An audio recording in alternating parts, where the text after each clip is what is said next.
చంద్రబాబు అధ్యక్షతన పార్టీ ఎంపీలు భేటీ, అందుబాటులో ఉన్న పలువురు ఎంపీలంతా హాజరు. రేపు రెండోసారి ఎన్డీఏ నేతల సమావేశం, హాజరు కానున్న చంద్రబాబు, పవన్.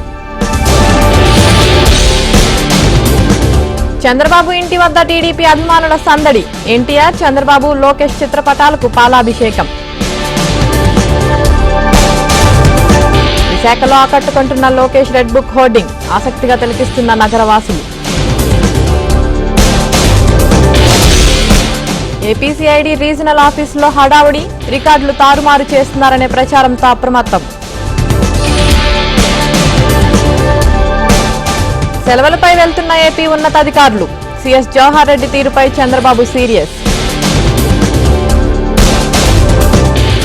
తెలుగు రాష్ట్రాల్లో ఈడీ సోదాలు, చెదలవాడ ఇన్ఫ్రా లిమిటెడ్ కంపెనీపై 8 ప్రాంతాల్లో దాడులు.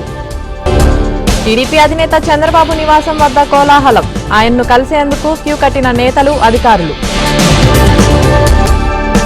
పల్నాడు జిల్లాలో 144 సెక్షన్ అమలు, జిల్లా వ్యాప్తంగా ఇంకా తెరుచుకోని షాపులు.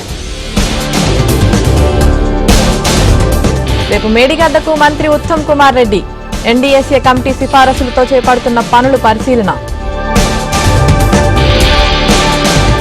ఎమ్మెల్సీ ఎన్నికల 4వ రౌండ్ ఓట్ల లెక్కింపు మొదలు, ముందంజలో కాంగ్రెస్ అభ్యర్థి. తెలుగు రాష్ట్రాల్లో చురుగ్గా నైరుతి రుతుపవనాలు, ఏపీ, తెలంగాణలో భారీ వర్షాలు. ప్రధాని మోదీ ప్రమాణ స్వీకారానికి ముహూర్తం ఖరారు, ఈ నెల 9న సాయంత్రం 6 గంటలకు జరగనున్న కార్యక్రమం. రేపు రాష్ట్రపతిని కలవనున్న ఎన్డీఏ నేతలు, ప్రభుత్వ ఏర్పాటుకు ఆహ్వానించాలని కోరనున్న నేతలు. బీజేపీ నేత జేపీ నడ్డా నివాసంలో కీలక భేటీ, కొత్త ప్రభుత్వ ఏర్పాటు, మిత్రపక్షాలకు మంత్రివర్గంలో వాటాపై కసరత్తు.